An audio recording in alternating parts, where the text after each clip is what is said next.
All right, somebody requested for a flip through of the student book of Well Ordered Language, so I'm going to do that. Sorry if this video is a bit shaky, I'm using the tripod.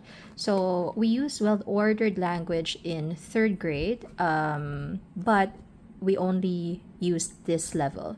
So we went back to using Christian Light Education's language arts, because I can assign more independent work with CLE with my son. That's just what we need for fourth grade. But that's not to say that well ordered language is not a good program. It is actually very, very good, but it's really teacher intensive, or like if you're a homeschooler, the parent really has to be quite hands on, at least at the beginning of each lesson when you're introducing a new grammar concept. So anyway, I'll be doing a flip through. You'll be seeing my son's answers to the exercises. So this is the table of contents.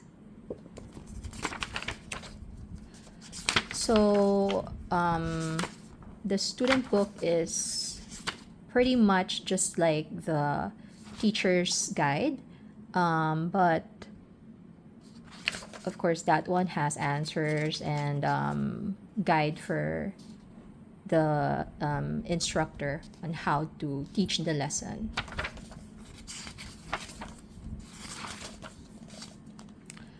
So the student has to, after, usually what we did was after I introduced the lesson. So we usually read this together. I read from the teacher's guide, and then my son Jacob would read along. And then we have some, so this part when you're introducing a lesson, it's really quite long. It usually takes us about 20 minutes to get through these parts, or longer. So sometimes I wouldn't ask him to answer the lessons right away. He'll usually answer the lessons the next day. Okay, so this is how the lessons go. So like for each lesson, it's really about repetition. So that's lesson A, and then lesson B, lesson C, lesson D, and then there's a part where there are other activities that you can do with the students. So like for example, this part, you read a poem. It's always related to the lesson. Sometimes you read a fable. So this is now chapter 2. It's very important though that well, one of the more important and helpful aspects of well-ordered language are the songs. I have a different video for the songs and the chants, that we just made up the melody because I didn't want to buy the MP3s.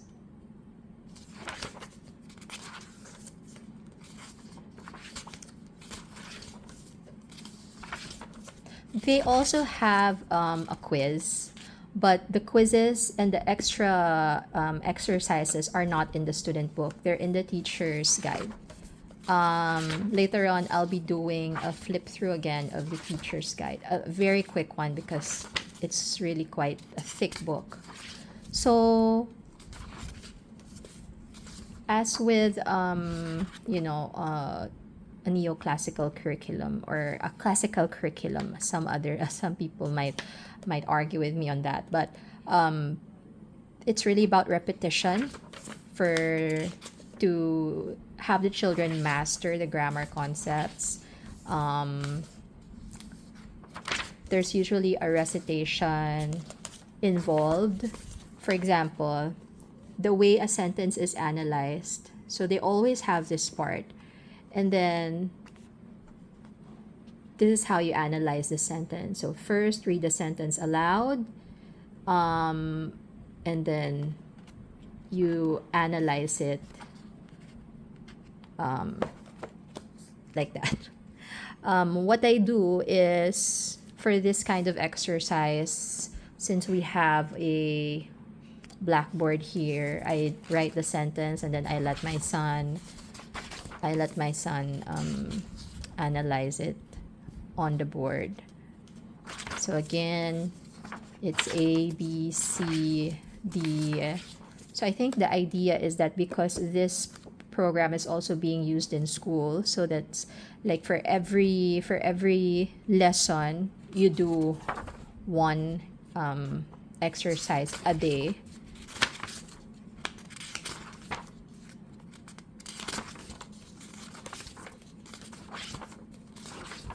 So this one's adjectives. As you can see, the sentence analysis is getting longer. Well, but my son really took to this kind of analysis. He really enjoyed it. As you can see, he gets the answers right most of the time. And when I say that it's teacher intensive, again, what I'm saying is, of course, if the student grasps the lesson right away, then there's no problem with that. You just keep on doing analysis and reciting the chants or singing the songs and stuff like that. And then sometimes I would just leave him to do the next lesson. But then, of course, if the lesson is quite difficult for some students, then if you're going to use the activities, then you kind of have to sit with the student a bit more.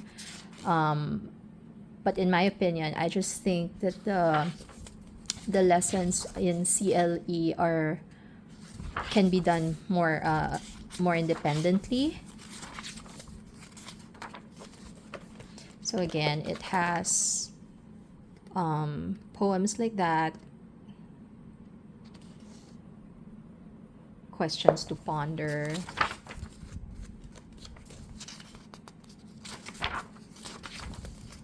So I think at this point we stopped using it already. Yeah, but we're still using writing and rhetoric. All right.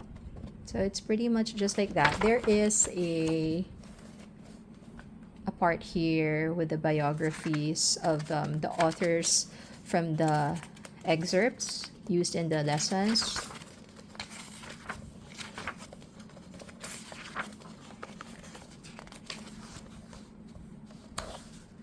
And a bibliography, and then also a glossary of terms.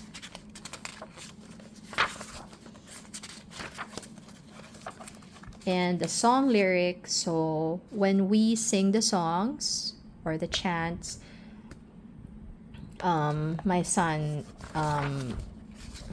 reads these lyrics, and then I also have a copy in the teacher's guide. Okay, so that is the student book. So this one, it's very thick. Again, I already have a video of this, but I really can't do a complete flip through of this. It's really quite long. So again, it's almost the same, but there are more. Of course, there's guidance for teachers.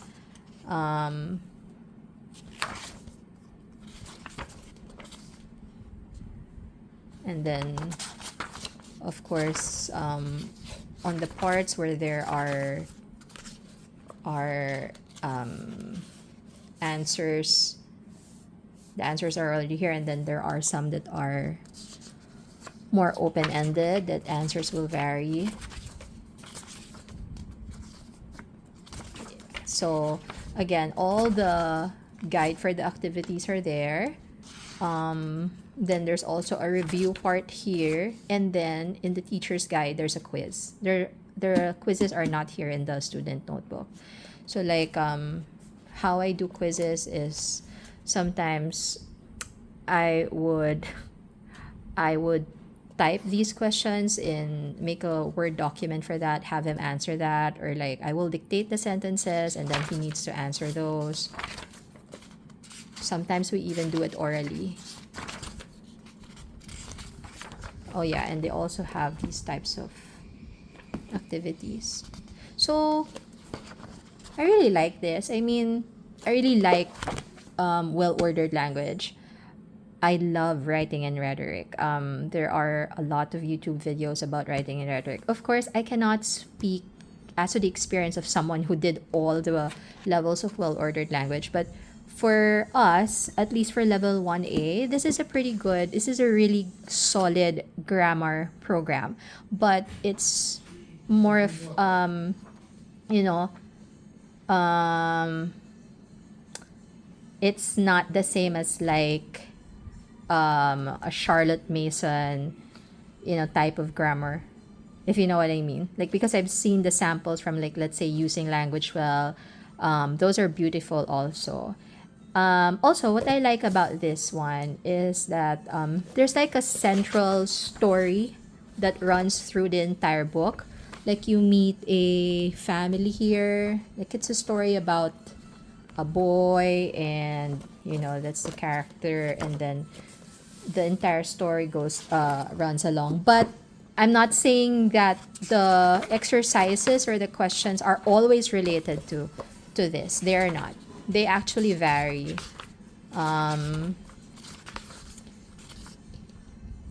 There. So, for example, if you need to analyze a sentence, it's already there.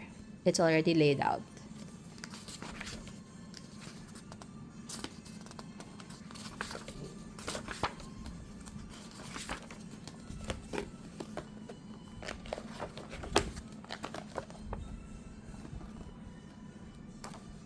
Okay. So, again, with regard to the chants and the songs, we just made up our own, and we were quite successful in memorizing a lot of these. This was a really fun exercise for my kid. Always, he likes. We even sing this in the car. So there are kids who like that. There are kids who like memorizing. There's nothing wrong with that. I mean, at that age. So, like, I do think, like, rote memorization at that age. Well, my kid is 9 now, so it's also still very useful for him, like memorizing terms. And again, the same thing, like, they know, I think, when we were doing this, the good thing is that my son knew what to expect out of the lesson.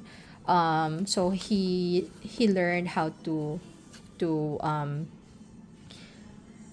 so, like, this is like preparation for diagramming. I believe that the well-ordered language is diagramming. So I really appreciated that. But CLE also has diagramming.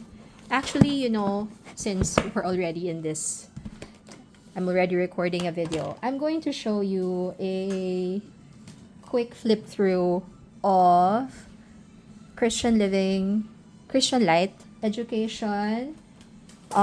This is for third grade. My son is in fourth grade now, but actually CLE is a bit advanced, like at least a year. That's what I've heard or I've read, and also what I've experienced.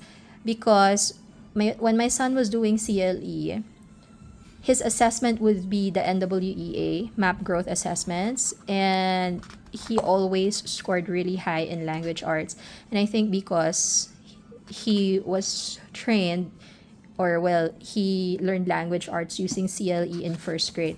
So, I don't know, you might want to do your own research on that. So, this is how the CLE language arts program looks like. So there are chunks of activities. It's a spiral method. Okay, so there's always a part where we remember, and then there are different activities. So I'm not sure if you will agree with me that I can really assign this more for independent work. The approach of the two programs is very different. It's really about what you need during this season of homeschooling. Well, spelling is already integrated in the lesson, but for us, really, these are these spelling words I think are quite easy for my son. So sometimes I give him dictation exercises. And then CLE also has two quizzes built into each light unit. So, sorry, I should have explained how the lessons are divided into light units. So, as you can see here, this is 302. And then I've already kept 301. It's already in my storage. So there's 303, 304, 305, up to 310. So in a year, you will be doing 10 booklets.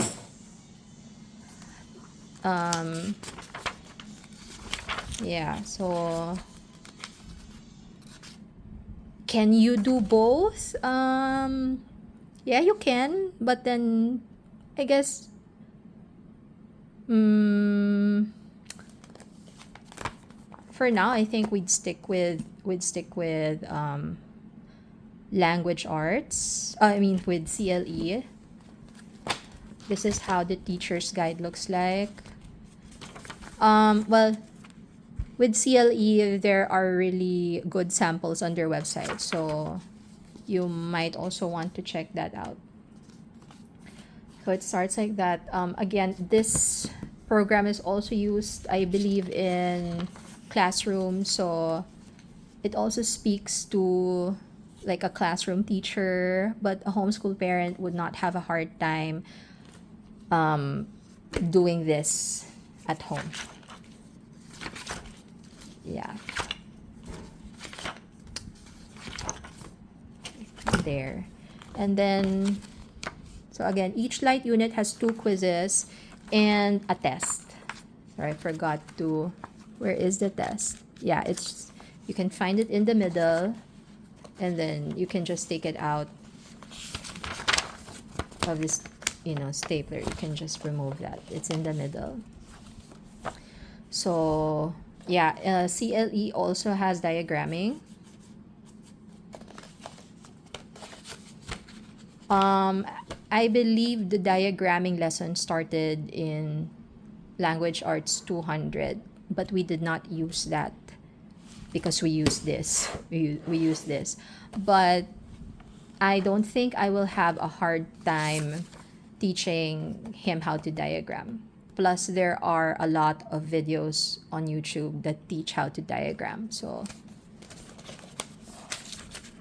there. Okay, I hope that was helpful. Bye.